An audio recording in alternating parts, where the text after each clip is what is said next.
Nubia, una marca bastante desconocida, pero que compite con gigantes. Primero está la gama baja, los Nubia Quinto y algunos ZTE. Sirven para lo básico, pero si les exiges demasiado se quedan cortos.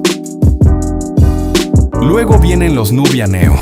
Diseño gamer, luces LED y estética agresiva, pero la potencia no siempre acompaña. Corren varios juegos, sí, aunque con tirones y lag en los más pesados. Y finalmente la gama alta, los Nubia Z Ultra.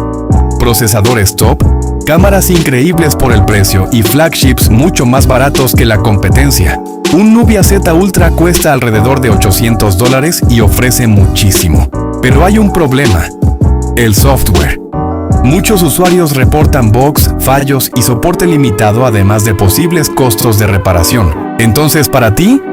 ¿Vale la pena Nubia? ¿O es una marca que promete mucho y deja poco?